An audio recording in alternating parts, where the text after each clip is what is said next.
All right, pre-show shenanigans. I want to start off by apologizing. I mean, the voice, it's not completely lost, but I'm at like 80%. 80% voice right now. We'll get into it more later on, but USC UCLA rivalry over the weekend. Fun fact, Everett.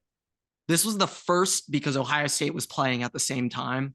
And I tried pulling it up in the stadium, but connection didn't quite Not work out great too in the great. So Coliseum, no. couldn't really stream Ohio State at the game, but this was like the first Ohio State game I've missed in like 7 years. It's been a while since I've missed a game. I don't miss Ohio State games, but I did for my last USC UCLA rivalry one, but that's a whole nother subject. We'll get into that later. Anyway, over the weekend, okay, USC, not the greatest result, but I saw what was the best athlete at USC's campus of the weekend, and she played in a women's volleyball match on Sunday. Oh, I thought you were going to say Olivia Rodrigo. Well, that's the most important person to USC athletics of the weekend, and we'll get into that in a second. But Olivia Rodrigo had more fans without question at the some people were Coliseum only at the football game for Olivia Rodrigo. They had no idea what was going on. Healthy amount, yes, but we'll get into that in the college football section. Anyway, at this volleyball game, I'm with my good friend, with his family. Their daughter's like the star player of Stanford volleyball. They're number 2 in the country, playing USC. So I was like, you know what?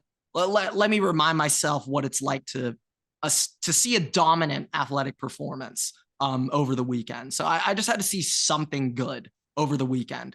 So while I'm there, with my friend's dad, and their daughter's like the stars, so they got people like coming up to them like, he's gonna kill it tonight, like good luck out there, guys. Like we got fans coming up to my friend's dad being like, your daughter's gonna absolutely kill it tonight. I'm like, dude, what the hell? Like, you guys are superstars here. And I thought it was just gonna end there, but no.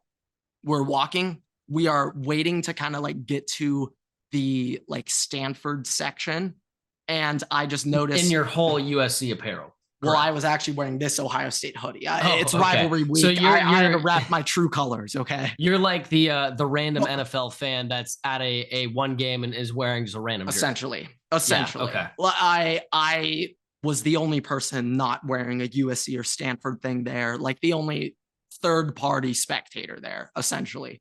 And while we're walking in, I just noticed this one guy, really tall guy, on his phone, kind of looking around. I'm just like, who is this guy? My friend's dad, he's like, oh, you guys are going to love this. Goes up to him, taps him. And he's like, hey guys, I want you to meet my friend, Willie McGinest. Yeah. So just casually, Willie McGinest waiting for my friend's dad. Strong handshake. Very, very strong handshake. Very strong handshake. In NFL, a Belichick handshake. Okay, he knows how to shake a hand the Patriot way. What does that entail? What hold on. He approved of the Michigan cheating. No, I'm kidding. Willie did not say that. You ask him? Please tell me you at least asked him about it. No. I was barely talking to him. I didn't have too much time to say, and also, my boy Luca, he had a Boston fan with us. And so the only thing they were talking about were the Patriots for my 8 minutes. So what inside like things about the Patriots did you learn? So he wasn't revealing much, but we were with a Patriots Uber fanboy. So of course he had asked like Brady questions, stuff like that. And McGinest was going off about how like, 12, man. That's a leader right there. You see what people say about him retired. So what things that we don't know was spoken about? So my friend was kind of shitting on wasn't my friend, my boy's friend from Boston was kind of shitting on Belichick to McGinest. And he was like, all right, come on. It was Brady who won all those rings. It wasn't Bill, right? And Willie was, I wasn't expecting him to be like, yeah, you're right. Brady carried us. He was like, nah, man, Bill played his role. Bill played his part. And he pretty much was trying to get Willie to suggest like, all right, we're done with Bill, right? Like we got to kick him to the pastures, move on, next era of Patriot football. But Willie wouldn't say that. He would not say that. He did not budge. He was not a fan of the thought of his coach being done. We can't say that he's not a fan. He just wouldn't. He didn't reveal that. He did not reveal that to some kids that he just met. Okay, he's not going to tell that to me. The only Ohio State question I asked, give us credit. He knows that you were part of the media, all right? That's true. That's why he was on guard. But he knew. He knows the Waterboy plot. The only slight thing I got to ask, I was like, so I know, as an Ohio State fan, he picked that up right away pretty clearly. I was like, I just got to ask a couple of Vrabel questions because he played linebacker too. So I was like, I just got to know Vrabel. Do you think I need you to just tell me a little bit about Vrabel, his character, because everything I've heard about him, he's a complete dog. He's an animal, takes no bullshit at all. Can you speak a little bit? And he's just summed it up right there. It's about all I got to say about Vrabes. He doesn't talk much. I was just I am talking now. I'm kind of surprised. Well, it's tough to get into the Hall of Fame, but he's got 3 rings. So I don't need to put any more respect on his name. But the fact I was just in his presence and his daughter's on the USC volleyball team. So that's why he's there. He was not just out there supporting his Trojans on a Sunday, but that'd be funny. But yeah, Willie McGinest, met him over the weekend. Three-time Super Bowl champion. Sorry, I was distracted by a very Cajun Don't tell me there's a fraud alert right outside. now. Okay. No, just a very, very Cajun man yelling outside my house. That'd be awful timing for a fraud alert. No, I don't know how I'd explain that one. I don't know what the Cajun man where that stacks up against it, but there was a very, very Cajun man screaming outside my house. Okay. All right. We might have to store that one in, the history books in the banks for Willie. But I really should have asked him what he thought about USC's defense. If I really could go back to yesterday, essentially right now, and talk to Willie McGinest again, I would ask him about USC's defense because I would hope that he'd be sitting there disgusted at what he saw the day before. What I really would like to know is what he thinks about the top prospects in the draft. Okay. I personally have no idea how much college tape he's watching per se. But hasn't he been an anchor on, I don't know if he still is, but he was at least. No comment how he is no longer an anchor there, but was an anchor, longtime anchor. Formerly. So yeah. Maybe that's another reason he played his cards to his chest, maybe making a comeback, doesn't want to get all the takes out there. So yeah, hey, who knows? But unless you got some Willie McGinest questions, can move on now, but it's up to you. No, I already got my handshake question, and I don't really know what else is. I see what you just texted me, and I would bring that up, but you know what? I think women's volleyball, we're onto a new era. We're onto it. Yeah, we are ushering in a new generation. There's a reason why I texted that instead of verbally stating it. We will leave it at that. No comment, but my friend's sister may or may not have been heavily considering that school before she prior to that thing happening. Yeah. Yeah. Okay. So let's just say, no comment, but okay. Without further ado, shout Willie McGinest, Long Beach Poly's finest, him and Juju. What is going on, everybody? Welcome back to another episode of the Waterboy Podcast. Today is episode 171. The greatest rivalry in all sports takes place this Thanksgiving weekend. USC is not serious about being serious on defense. Brandon Staley had a beyond embarrassing press conference after yesterday's loss, and Vikings had a bit of a heartbreaker. A lot of quarterback injuries as well. We'll save all that for the NFL section. But we got to start off with college football. What a weekend. A slight preview for me personally for this Ohio State-Michigan rivalry week, seeing the USC-UCLA rivalry game in person at the Collie. But real quick, I just want to say, Everett, this is kind of like the last week of normal college football. We go to 12-team playoff next year. We got conference realignment. True. This is also my last week ever of, or at least currently of, normal college football to me. You still have a bowl game, but yes, for normal week-to-week schedule that was laid regular out. season. Yes, that is true. As a student, wow, my football career is over. As I say, I'm officially, well, I guess we got a bowl game, but like Caleb, I think I might be opting out of the bowl game. Okay, I might be opting out of the bowl. Well, no, USC might have be requiring you to opt into it. They might make you play. They might need the numbers. So I might be today. opting in. I don't know if they're gonna want you to play after what you're about to do to them, but yeah, we'll get into it. But okay, before we get into the mean stuff, I got a fun little recruiting story with Ohio State involved. Jeremiah Smith, current number 1 player, class of 2024, wide receiver. He's been committed to Ohio State for a while. He has still been heavily recruited by Miami, Florida State, and Florida, despite being committed to Ohio State. So yesterday on Sunday, well, today's Monday, going up a Tuesday, 2 days ago, Miami offered Jeremiah Smith's high school quarterback, nice little way. Have Jeremiah stay a little interested, offer his high school quarterback. So in return, Everett, Ohio State countered yesterday or today, this morning, with LeBron James retweeting Jeremiah Smith's highlight tape saying, "Can't wait to see you in the scarlet and gray." So there's levels to this shit. Okay, there's levels to this shit, guys. Yeah, we can offer your high school quarterback. We're going to get LeBron to tweet out Jeremiah Smith. Okay, you guys are down here, money-wise, way ahead of us. But just when it comes to overall recruiting as a whole, you guys are down here. Remember, OHIO up here. So there's levels to this, guys. There's levels. Now to the mean stuff. Let me take a sip. Let me take a sip from the chalice real quick. Shout out Josh. That's not a good look for USC when Grant needs to take a whole sip of water before he's about to do this. UCLA beats my USC Trojans 38-20.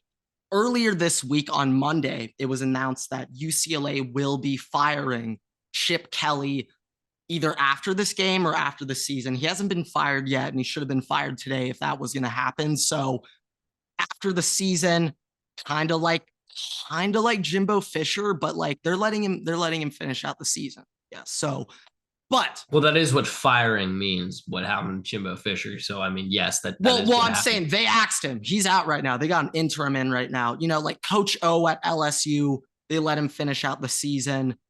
I guess they're doing that with Chip as well. But regardless, we were going up against a team who's about to fire their head coach. Okay. I don't know this for certain, but if I was their 5-star quarterback, Dante Moore, odds are I'm probably not looking to stay at UCLA. Didn't have the greatest season either. He's probably looking to transfer and leave. Ethan Garber started that game, actually. Still whooped USC's ass. But, yeah, so we were going up against a coach who knew his fate, who knew the clock was ticking and was about to go, and we still got waxed. Ironically, UCLA showed up like they wanted to play and USC didn't. Just kind of disappointing, kind of disheartening. But we kind of like that mentality though. Lions have had that mentality. Texans, by the way, had that mentality with Lovey going into the last game of last year where Lovey was fired. I'm not discounting UCLA at all. They an amazing performance to know what's at stake, know what's about to come, and to still go out there. You don't care at all. We still got a football game on Saturday. You're still strapping up. Arguably, if you're the coaches too, like you're about to, that's what I'm saying. I might lose my job, so I'm gonna fucking this is a showcase for me. Yeah, literally for their next coaching gig. But I just want to go over the highlights as a senior of USC, as senior who just watched his last ever USC home football game as a student.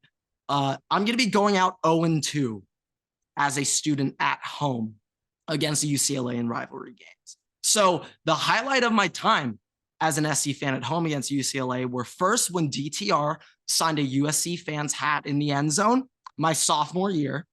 And second, when Olivia Rodrigo made the Jumbotron last Saturday. That received the biggest pop of the audience throughout the whole game. Either that or when the UCLA fans did their UCLA fight, fight, fight, fight song. Their fans were pretty loud, not going to lie. But as it currently stands, USC is not serious about being serious on defense. They aren't at all. The fact that Alex Grinch was retained, leaving Oklahoma and going to USC is unacceptable. So forget even that first season. The fact that he was even hired to be the first DC under Lincoln at USC is unacceptable. The fact that he was retained for a second season is even worse. And the fact he made it to what, week fucking 10 of season 2 and then got axed is that shows to me that Lincoln Riley is not serious about being serious on defense. He isn't. Keeping Alex Rint shows me he's not serious about it. This is what I'd like to compare Lincoln Riley to, okay? I was hearing this a lot, and maybe even going into this season, I think actually maybe collectively we might have agreed that one of the names was better than the other in terms of coaching that I'm about to mention. But Lincoln Riley has drawn a lot of comparisons to Ryan Day in recent years since Ryan Day has taken over. Both offensive-minded guys, didn't have strong defenses. I mean, last year, Michigan ran through a soft bitch-ass pussy Ohio State defense. So both teams have been called out for their lack of physicality on defense, their lack of toughness. And going into this season, neither had answered those questions at all. But one coach was serious about improving the defense, hiring a DC and Jim Knowles, actually wanting to make a difference. And the other was content with what he had and just thought to himself, I might give up 49, but I'll score 50. That's not serious about winning. That's not serious about wanting to win a national championship. Lincoln Riley is not serious about creating a national championship caliber team. Ryan Day is serious about it. He's showing me that right now. If you look at Ohio State's defense this year compared to last year, it's night and day. It's not fucking comparable at all. But like, if you look at Ohio State's defense last year, they weren't that bad. I'm exaggerating, but for Ohio State standards, JV level defense. As an Ohio State JV fan, level defense. It was one of the worst things that you've ever seen. Awful, atrocious. Like what? No, what it made you vomit on a weekly basis. Yes, but yeah, I just want to compare those two coaches, both being offensive-minded gurus, both being guys who don't handle the defense. Ryan Day does not handle the defense. He gives it all to Jim Knowles, but he hired the right guy to do it. Lincoln has it. But a little bit more, I just want to point out, every single time USC had a, quote, tough opponent this year, Everett, they lost. Notre Dame, Utah, Washington, Oregon, UCLA, every single time they had a top-tier matchup with people watching, they lost. They're not serious. They're not serious. And unless some serious things change, nothing will actually change.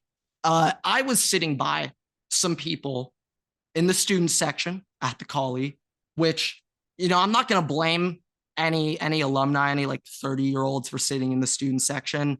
Not going to blame them for that. I will blame them, though, for having negative football IQ and having no idea how college football works. I was sitting by a bunch of dumbasses, a bunch of dumb fucks sitting around me. At one point, I'm sitting there with my boy from Wisconsin, multiple time recurring guest on the pod, Aiden, and we are talking about how awful this USC defense is. We're talking about how this is pathetic, how I have vague memories growing up of a Clay Matthews USC defense, of a fucking Maluega USC defense. I don't have memories of Troy Polamalu playing for USC, but I know he did play for USC. And it's the fact that they used to have those guys. They used to be dominant. They used to actually be a scary team. Brian Cushing. Yes, Cushing as well. Too. That was the other one I was trying to name. Yeah. But they have dogs. Historically, like they have guys on defense. Not anymore, though. And the whole time I'm sitting there, I'm like, this is beyond pathetic. This is actually a joke. Like, I think USC finished the game, Everett, with 3 rushing yards. 3 rushing yards? 3 rushing yards. Oh, I mean, what are we talking about? What are we even saying? Okay. You think you could get 3 rushing yards? Probably not, but okay. That was your chance to be like, yeah, I can get 3 fucking rushing yards. I probably can't, but it's just sad. And the people around me were being like, you're a fake ass fan. Why don't you be nice? Why don't you be nice to USC? Okay, your attitude being like, why don't you be nice to us? You're the reason why the fan base sucks. Okay, the current alumni fraud alert. That is fraud alert. The fact that USC fans out there had the nerve to tell me I'm a bad fan. You need to support your Trojans. Do you accept mediocrity? Do you accept just shitty football? You're the reason why USC sucked. I don't have the money to donate to USC. And if I did, fuck no. There's no way I'd donate to USC. Let's also stipulate this too. How would you not be angered at the fact that they just squandered a Heisman quarterback, one of the best quarterbacks college football's ever seen, in 2 consecutive seasons? How would you not be pissed off at that? You have that player and you're doing nothing. Yeah, there's also that to go over as well. Caleb should sue. Caleb should sue the University of Southern California for defamation of character. Look, people are calling him a fraud now. So he should literally sue the university. But they are not serious about being serious. It is pathetic. And this is actually my favorite part. When I was walking out of the stadium, I was obviously very upset. I was not screaming, but very loudly saying out loud to the publics walking through the campus, being like, this is a joke. I just went 0-2 lifetime at home against UCLA with, well, the first time we get an excuse, but the second time with Lincoln, a Heisman winning quarterback. I said, Alex Grinch should be thrown in prison. This pathetic. We are not a championship football team. And I had a 60-year-old alumni walking by me. And he said, we have the most Heismans ever. Have some respect. We hang our fucking hat on Heismans here at USC.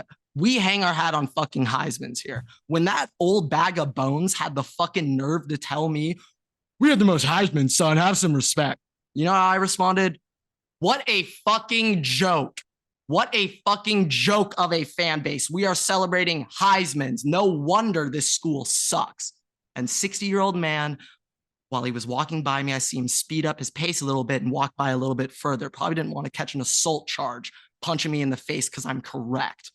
But it's dumbasses like that who actually have the money to donate, who are under the impression that USC is all fine and dandy. No, they aren't, you fucking moron. Look at the fucking landscape of college football. USC is going 4-8 in the Big Ten next year. Mark it down, 4-8. Good luck beating Iowa in November on the road. Good fucking luck with 3 rushing yards. Good luck. We'll see what shitty football is next year, SC fans. Woo! Okay. Jordan Travis, awful injury, awful. Prayers up to great transition. All right. Shout out Jordan Travis. Was not ready for that. Shout out Jordan Travis. It's an absolute shame, disappointment. It sucks to see great players like that go down. Immediately after that injury happened, my first thought was, hey, in the very first ever college football playoff, Ohio State had a quarterback go down preseason. Everyone wrote them off. Then they lost the second game of the season with their backup, and everyone really wrote them off. Then that guy got injured against Michigan, those pieces of shit, in the last game of the season. And everyone was like, well, there's no way Ohio State's going to do it now. And then the legend of Cardell Jones was born. So we can't, about to get into my team rankings, we can't knock Florida State down for an injury right now. We can't do that. But damn. Playing Louisville, though, in the championship game, given the circumstances, I can't say is like ideal. One of my friends, who's a Florida fan, was texting me the other day. He's like, "What do you think? What do you think of Florida's chances to beat FSU?" And I said, I still think that FSU is going to beat the shit out of Florida. But and if I'm gonna be honest, Florida just emptied the tank last week against Missouri. They just emptied the tank. Yeah. I mean, look, is Etienne great? Yeah, Etienne is great. But outside of that, there's nothing going on offense. The defense hasn't been good. And I still think, I mean, look at FSU, right? They have Wilson, who's a 6'7" wide receiver. They have Coleman, who's disgusting. You don't need to have, like, obviously you need to have a capable quarterback, but who stepped in last week, I don't remember his name, but was capable in doing so. Yeah, I do not know his name, but I did see a viral TikTok of him going around. And let's just say, the vibes went up. Okay, the vibes. That's all we need. Is just vibes. No, their starting quarterback just snapped. No, they did not go up. But if we're just talking, I was really about to say the vibes just went up for Florida State. They did not. Outside of that situation, the vibes increased. But overall, the I stand corrected. The vibes did not increase after that week, but it couldn't be worse. That fucking sucks for Florida State. That sucks. That absolutely sucks. No, that's one of those things where, I mean, look, if they make the playoffs and we're setting them up against what? Who would it be Michigan? Be Georgia? Like, no Jordan Travis in that circumstances. I mean, it's even with Jordan Travis, I don't love their chances against Georgia. I mean, we've seen stuff before where, Jalen Hurts goes out, Tua comes in, Tua saves the day. Nobody knew. That is Alabama, though. He was throwing to Waddle, Smitty, Ruggs, and true, but Wilson and Coleman, I would say, are two of the better wide receivers in college football right now. I'd say Coleman's probably number 2. Wilson, I was a little too high on going into the season, I would say. He's a Calabasas guy, so he's still good. He's very good. So I mean, I would still say, that they're good wide receivers that might not be Waddle, but like they're good wide receivers. It's just also, it's the circumstance. What I'm trying to say is an example of, we didn't, like, a quarterback stepping in, we had no idea who the hell they were. Comes in. Well, for Alabama, we didn't have no idea what the hell to a degree, but he won the Elite 11. Everyone knew too. It's not the exact same, but it still is like, it still is the like Cardell Jones example is that one. Yeah, we could run with Joe Burrow at LSU. You could say no idea who the fuck he was. Hey, maybe a star is born right now. Maybe a star is born. We'll see. But it's just an awful thing to see. Do you want me to do the rankings right now or do a little Ohio State, Michigan mini preview? Let's do rankings because there's going to be a lot of Ohio State, Michigan this week. It's going to be quick. Yeah. So, okay, college football top 10. I gonna go 10-1 this week.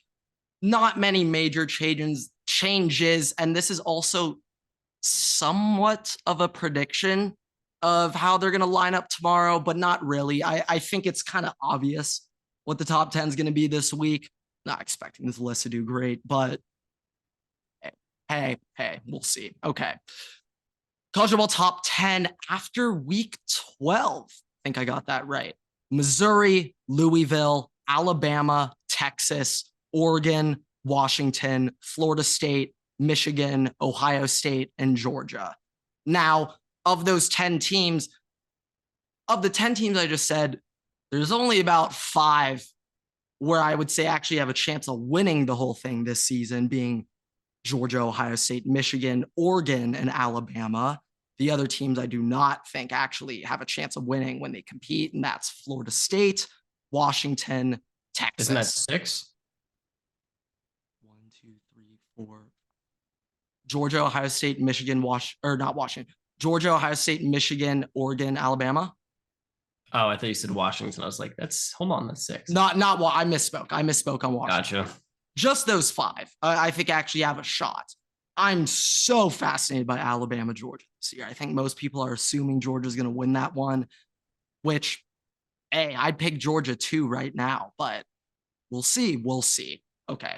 We'll do Heisman rankings right now. For this one, we're going to go 1 to 6.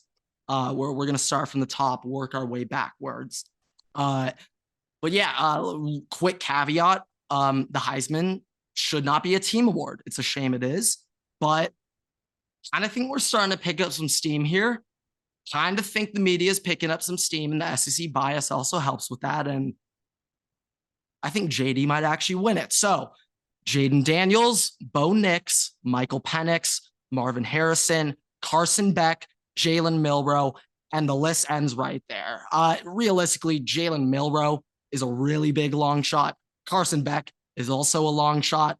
Marv, I would say, is essentially eliminated. What about he's more so playing to make it to the final ceremony? OSU corner? There's that. I don't remember what his name is. There's a corner. Ollie Gordon? Yeah. Running back. Yeah, I don't think I can keep him in this list after they lost 45-3 to UCF the other week. Now, sure, he might be like 7 or 8 on here, but But that part of the list. Carson Beck's at 5, and he's a long shot. So I'm going to be honest. I think this is a complete 2-man race. I think it's between Jaden Daniels and Bo Nix. Yeah, it's weird, but Penix is kind of out. Yeah, unless he beats Bo Nix again. Yeah, which we're assuming isn't going to happen. Even then, I think it's between JD and Nix. And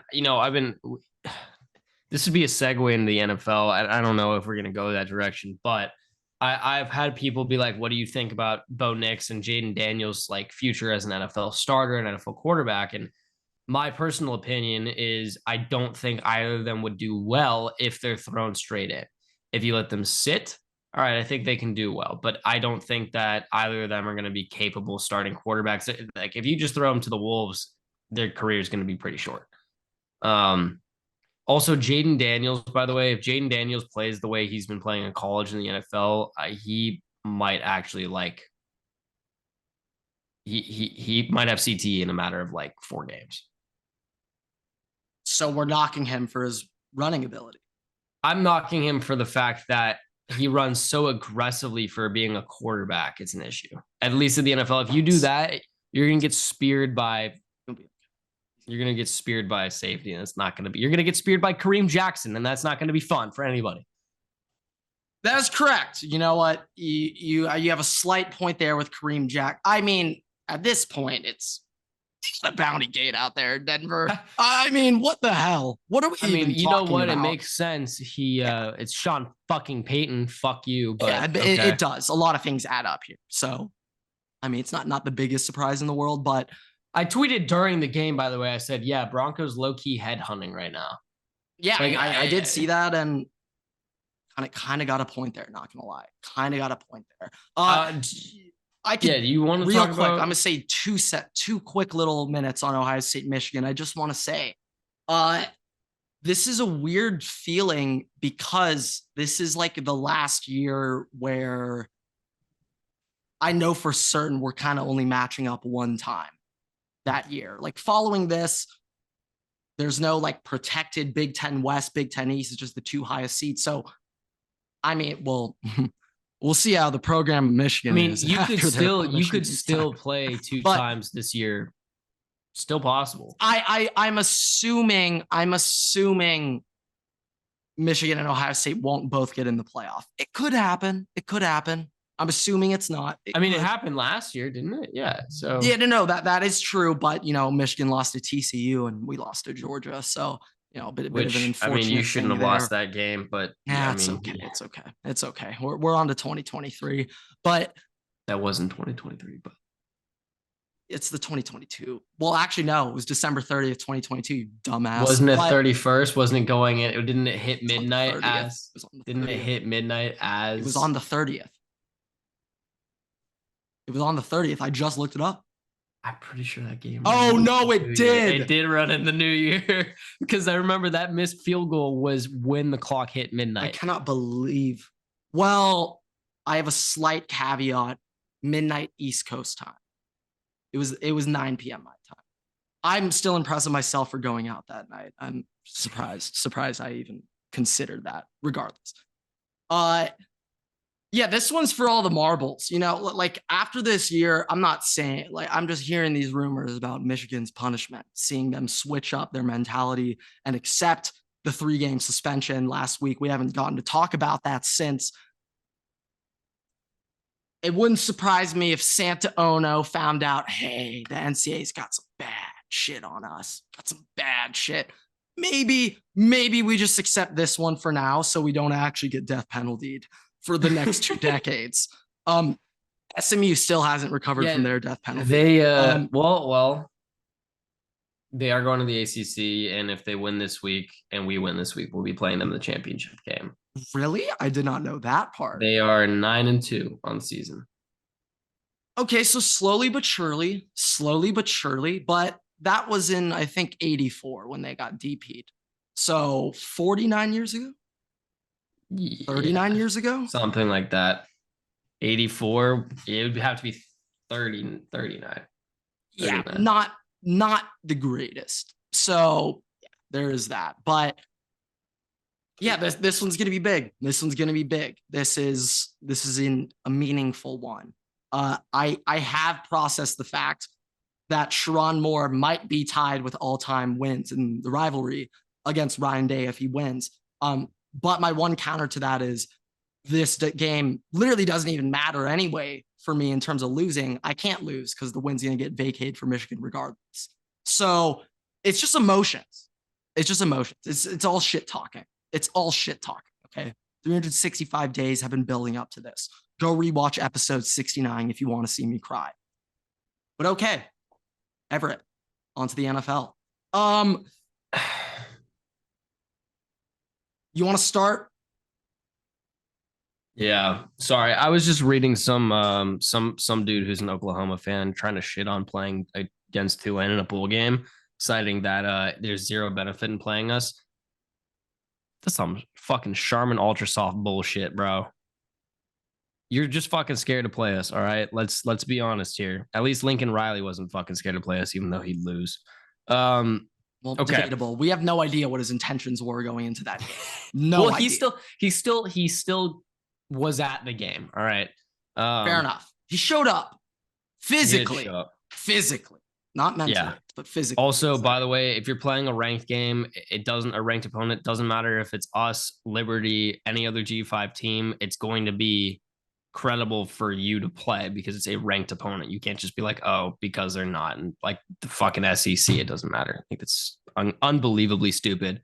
And you know what? If we want to talk about Oklahoma's year, we can get into that too. But I'm not going to do that right now because that'd make you sad. Okay. Talking about the NFL. So hey. Texas. Wait, shit. Oklahoma fears God, but Texas fears Oklahoma. Yeah, that's right. That's a win. That's a win, baby. That's a win.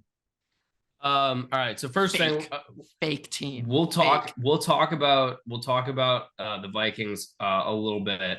Not a whole lot I really want to address in this game outside of a couple things. But let's institute fines for refs for not making proper calls. There has to be some implementation of something that will stop refs from missing calls. Mini solution. It won't fix the whole thing. But recently, the Premier League, British soccer, they have been miking up refs and uploading their audio recordings of them doing like a VAR to like call in offsides when they're doing instant replays and stuff. Now, it won't solve everything, but if the NFL was publishing these clips of the audio recordings of the refs, it could help make them a little bit more accountable. Like if there were video postings of what they say, it could help a little bit. It won't solve the whole thing, but it's just unbelievable to me that you have a player in Kareem Jackson spear with his helmet. With his helmet, the quarterback for the Vikings almost head-to-head contact, but he still led with the crown. He ended up hitting him like right in the upper, like kind of on the collarbone, but he got like the clip of his face mask. Caused a fumble, which ended up getting the Broncos 3 points. By the way, this was a 1-point loss for the Vikings, okay? 1-point loss. So that huge swing should have been a 15-yard penalty, could have resulted in an ejection or something, because that's what the NFL has been trying to do. That's what New York's been trying to do. When they see that, they've been trying to eject the players for that kind of contact. Kareem Jackson coming off a suspension for leading with his helmet. First play of his coming back, the first play he made coming back off suspension, exact same shit. Learned zero lessons, nothing. Now he's suspended for another 4 games.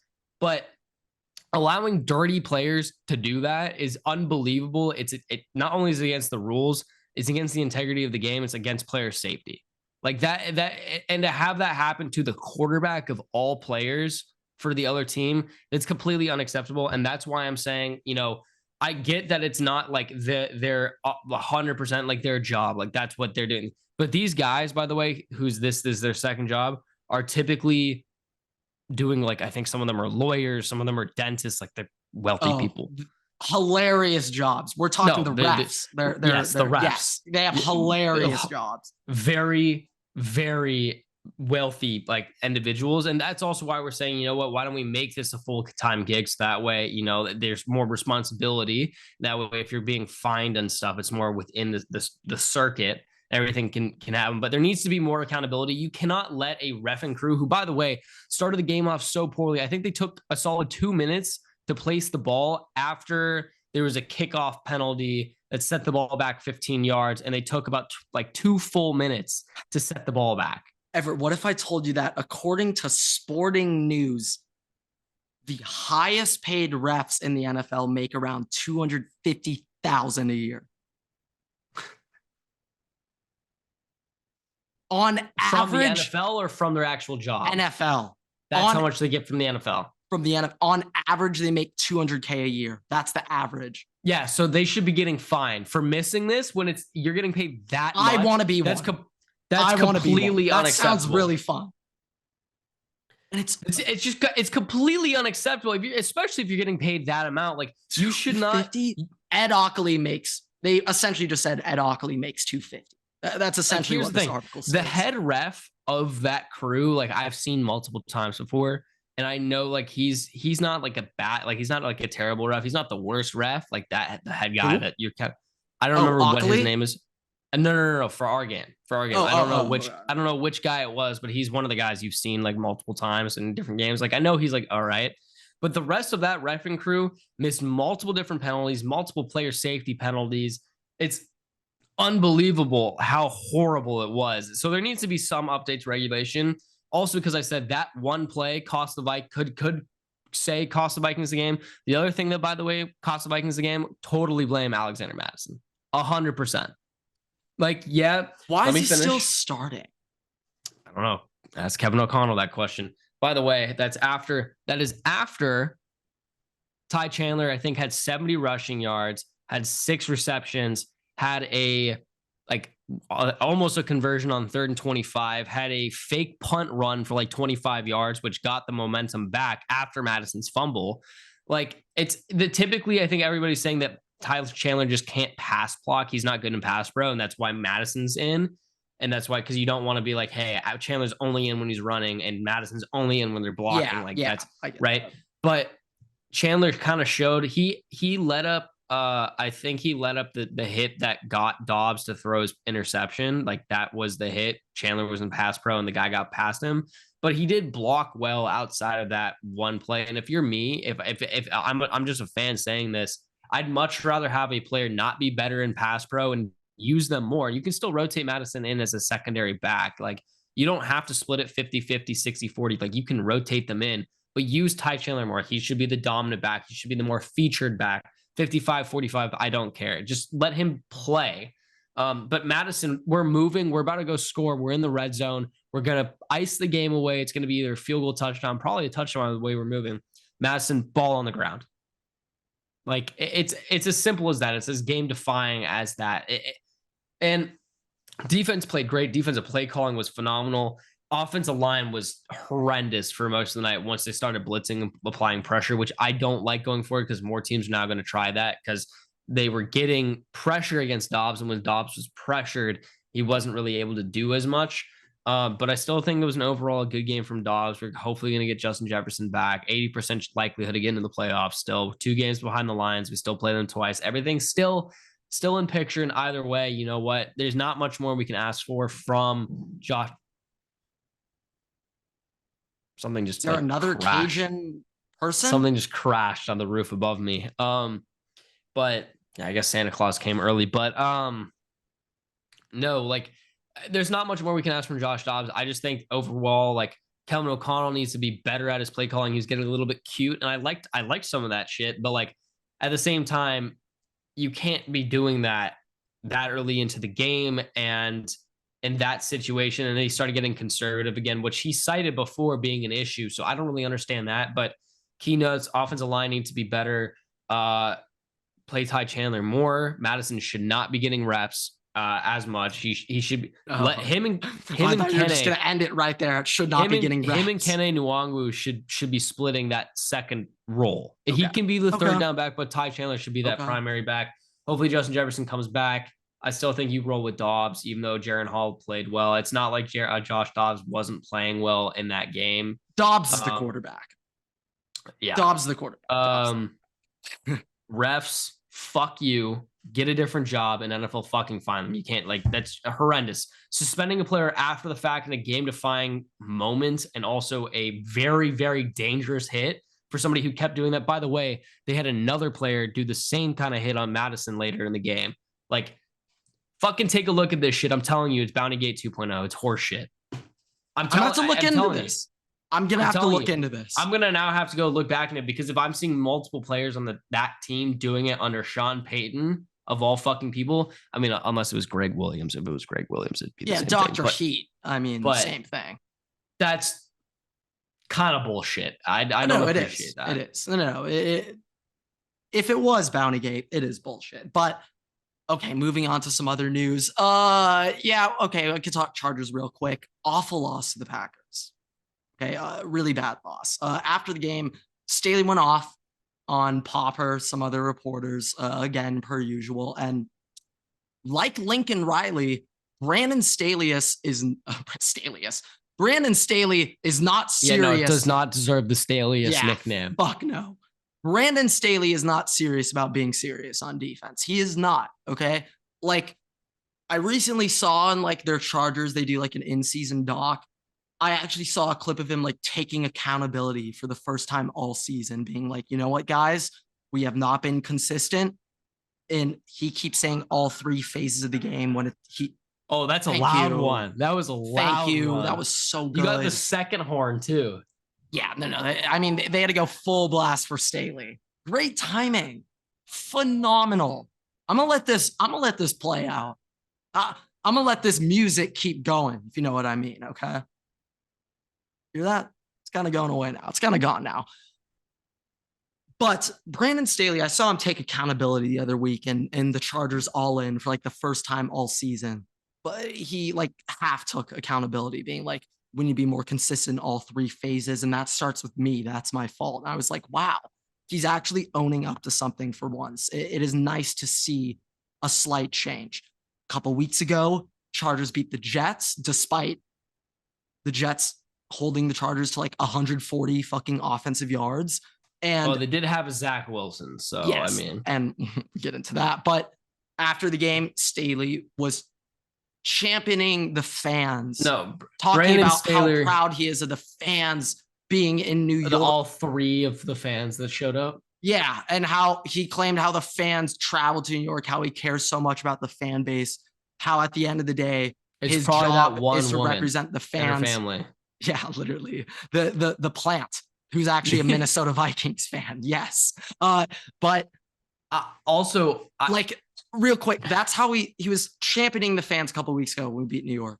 After the game, Popper asked him a question about, like, you know, like, what do you have any response for, you know, the fan base, you know, who are critical of your play calling? And he pretty much said, I'm not here to talk to the fans. I'm here to talk to my players and my assistants. I don't care what the fans think.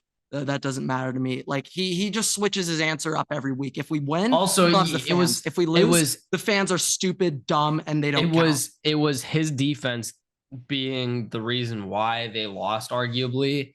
And yeah, I'm looking it up right now. The question being, hey, are you going to give up play calling now because of how bad your defense? Keep in mind, he is a defensive head coach. He was hired to fix Everett. He was hired to fix the defense. He has not done that. It's arguably gotten worse over his tenure there.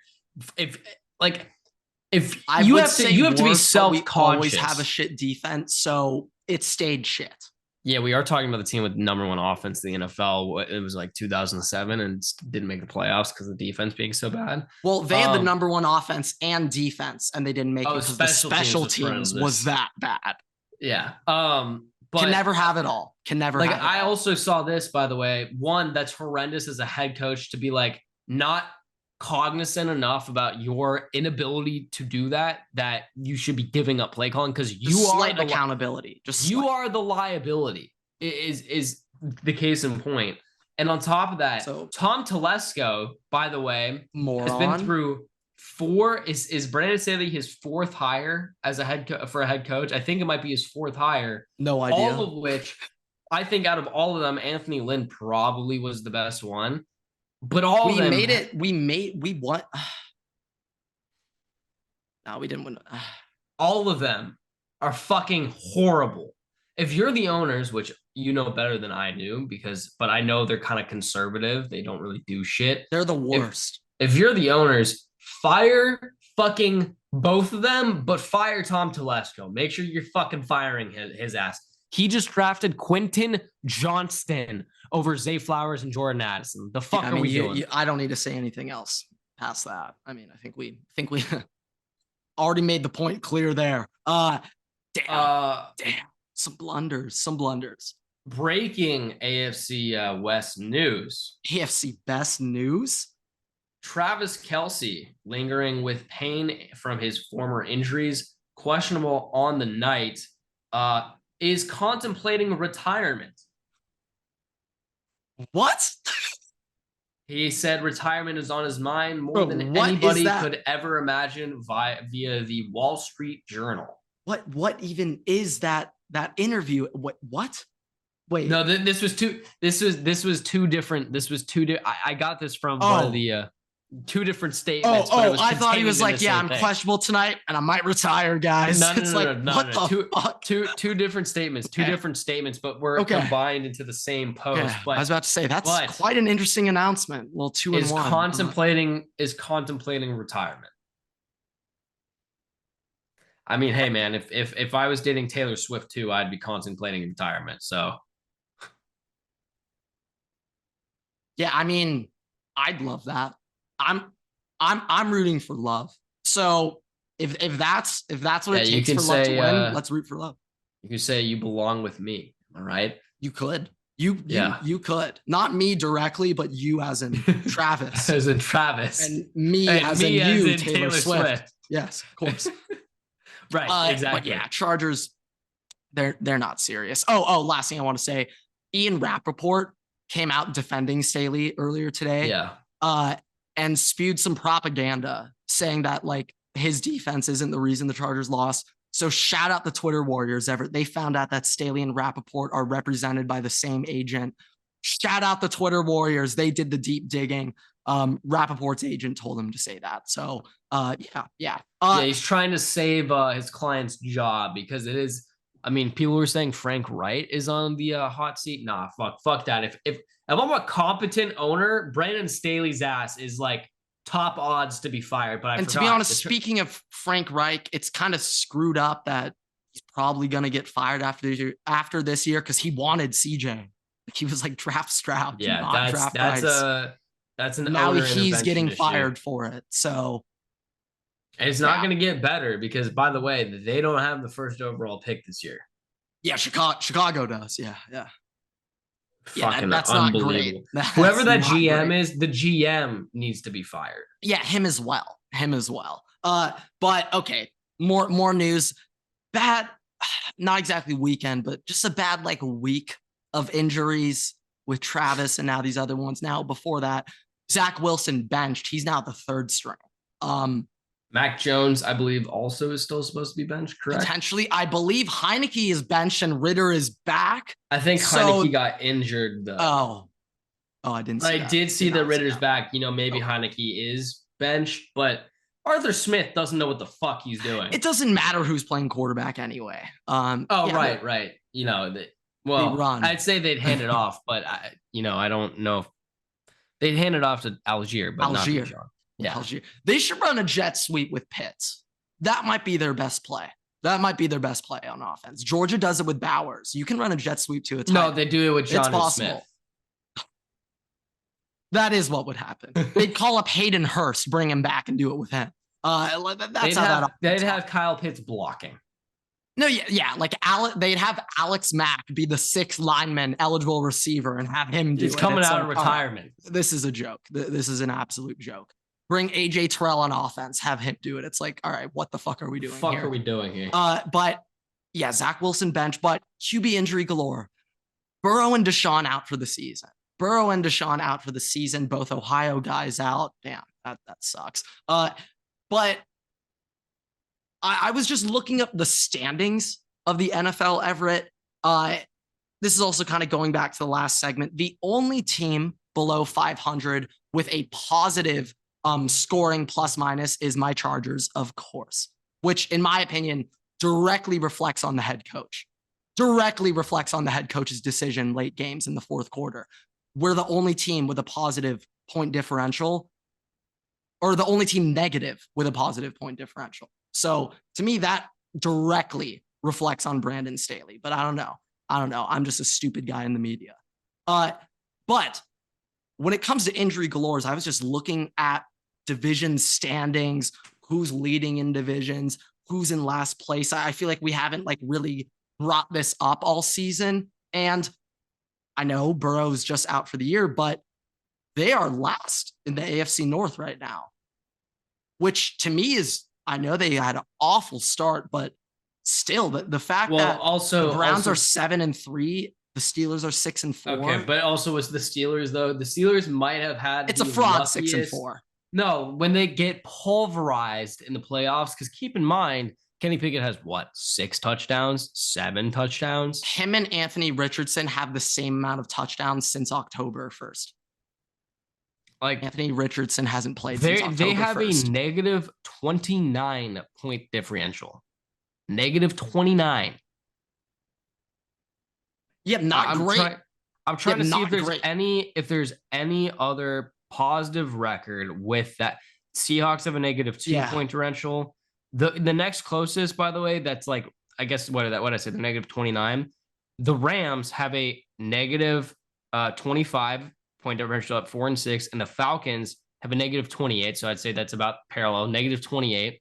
They are also 4-6, and it's the fucking Falcons. Think of that offense. That is what is parallel to the Steelers, and they've played good teams. Yeah, and to think of that, negative 29, then you look at my team, the Chargers, also 4-6, and they got a plus 21 point differential. Like, Staley, what the fuck? What the fuck, bro? God. I mean, that, in my opinion, having a negative record with the positive point, that directly reflects on the head coach, directly reflects on his ability to not coach. But Burrow, Deshaun out for the year. It was interesting looking at the Bengals total, looking at the Browns total also.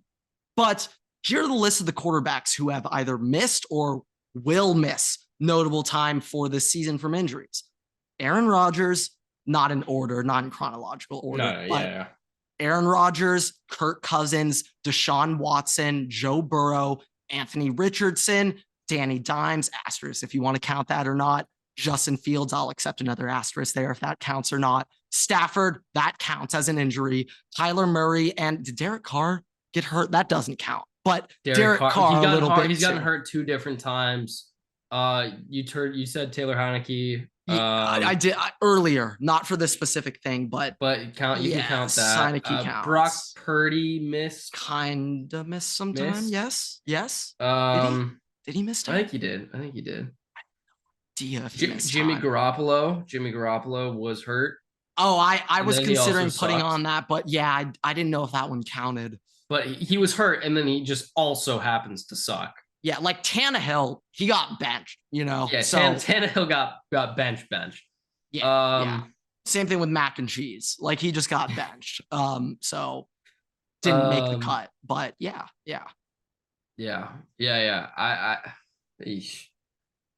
It's been a bad year for quarterbacks. Kind of. Yeah, I mean, come on, say it. The worst injury year of all time. Come on. I don't know if it's the worst. I got no idea. No idea. But per quarterback standpoint, having that many notable names, starters out, like, is pretty crazy. Also, for 2 of them to happen after the trade deadline really are massive blows to that. And we obviously know what happened with the Browns when they let Dobbs go, who's now on the Vikings. So by lieu of the bus. Yeah. Thank you. The bus. The bus made a bus stop. Made a bus stop for the boys. That's one way of putting it. That's one way. Yeah. Okay. To wrap up the episode, we have MVP candidate list. Oh, I actually got one last little fun fact. The Lions are 8-2 for the first time since 1962, 61 years ago. I don't that makes sense. That adds up. It is just thinking though, 1962, 61 years ago. Like if you were to just before my tell dad me, was born. my dad was a young tot at that point, just a wee little lad out in Dayton, Ohio. But just to think about that is nuts. 61 years since they've been 8-2. Crazy to think Right about. now, they are, I believe they are tied for the 1 seed. They're 1 loss behind the Eagles, but they have the same amount of wins. It's just gonna be sad when the Vikings, sad for the Lions when the Vikings end up winning the division still. But all right, MVP candidates. We'll do 1 to 10 here because realistically, outside of like the first 6, it doesn't matter. But yeah, I mean, we can also cut that list off. No. I'm gonna keep it going because I know it's gonna piss people off, which is fantastic. Okay. Patrick Mahomes. Don't be afraid to throw in a defensive guy at the end. Don't be afraid. I know we didn't have that planned. Don't be afraid. If I have to respect the actual play, I mean, it has to be Daniil Hunter, but I know that I would get crucified don't be afraid. if it wasn't Myles Garrett. Okay. Patrick Mahomes, Lamar Jackson, Jalen Hurts, Tua, Dak Prescott, CJ Stroud, Brock Purdy, Tyreek Hill, Christian McCaffrey, and Josh Allen. Yeah, when we think about the MVP race this year, I would say a lot of football left. There's no runaway right now. There isn't like there's a group ahead of the pack. But among that group, I don't know who's winning. Dolphins have lost some steam recently. Well, so here's the deal. Here's the deal. Patrick Mahomes is favorited because it's Patrick Mahomes, and he's also been winning without actual wide receivers. They're 7-2. My question is voter fatigue with Mahomes. Will people just be like, let's get a new But that also there. might be the inverse where they're like, oh, it's Mahomes. Fuck it. All right. True. Lamar, obviously, I mean, you know my opinion on how Lamar's playing this year. I love Lamar too. They are 8-3. How the fuck are they 8-3? Huh? Oh, I guess, do the Eagles play tonight? Yeah. Chiefs. Okay. Kelsey. That makes sense now. I was trying to figure out, I'm like, how the fuck are they 8-3 when the Eagles are 8-1? Like, how does that 2-game difference work? And then I realized they're probably playing in about an hour from now. But Lamar has been playing very, very well. He's one of those reasons why, they are 8-3. He is probably the reason why, outside of like maybe Roquan Smith. Jalen Hurts, I have to put in the top 3, but it's literally just because of the tush push to a top 4. But he's one of the better quarterbacks. Should those count as Dallas Goedert touchdowns because he pushes Jalen Hurts in? Should those count as his? Should count as Jason Kelsey touchdowns. Okay. But I look, CJ. All right, I would have had him higher. 3 interceptions this game is still 1, but takes a little dive when it looking a little bit more like a rookie this past game. Not going to say that's how he's going to look the rest of the year. I still think hopefully he'll look fantastic, also for my dynasty team. But I hate to say it, he got a little bit bailed out on Sunday. He looked like a rookie in that second half. Knocks him his MVP contention. Probably won't win it now, but still in there. Still think he's better than Brock Purdy. Tyreek CMC, the only non-quarterbacks on this list, because this is a quarterback award, essentially. Both doing stupid things. Yeah, no, it is. It is. Both doing stupid things. And then Josh Allen, I mean, the Bills just kind of suck, but it's still Josh Allen, so I have to put him in there. If Kirk was still playing, Kirk would be in this top 5 contention right now, but unfortunately, for all parties, he is not. Sure, for all parties. I can think of like 2 parties that are hyped on the Kirk injury, but sure. Yeah, fuck you, Packers. Those were that was one of the parties I was thinking. Yes. the third party in your division. you, I don't Dan think Snyder. they do that. Oh, okay. All right. Did not see that one on the bingo card, but sure. We'll take that. I mean, it works. Yeah, but I mean, you know what? This is a big week. Big week. Massive developments. We both had time to air out our grievances today. We both had our opportunities today. But yeah, this is gonna be a big one, folks. Next episode for Thanksgiving. Happy holidays. Hope everyone's enjoying time at home. Sorry, Except for Everett. me. That was pretty fucked up of me to bring up. But yeah, I hope everyone is That enjoying. that was a real fucking low blow, man. That was a low blow. To be honest, I mean, hey, but you know what? Talking about that, I don't know how much impact this will make between now and Friday. But if you are in the New Orleans area, get a Tulane, get a ticket to the Tulane game on Friday. Show up, show out, roll wave. All right, cheer on the green wave. We're gonna need everybody's help. All right, so little promotional bit there, but yeah. So with that, thank you guys so much for watching, listening, rate us 5 stars. You can find us on Spotify, TikTok, YouTube, Twitter, and on Instagram at Waterboy Pod. Follow me and Grant on Twitter at Everett Sticks and at Waterboy Grant. We post new episodes every Tuesday and Thursday on all podcast platforms and on YouTube. Make sure you turn the notifications on YouTube so you don't miss any new uploads. We also take segments out of episodes for a little bit more digestible versions of these things. So you might want to make sure that you watch those too. We post new TikToks every Tuesday to Sunday in case Grant forgets. Essentially, at this point, it's Monday to Saturday. But look out on Mondays.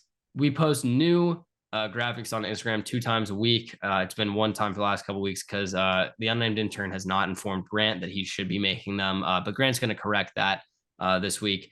And with that, we'll see you guys in the next episode. Waterboys out.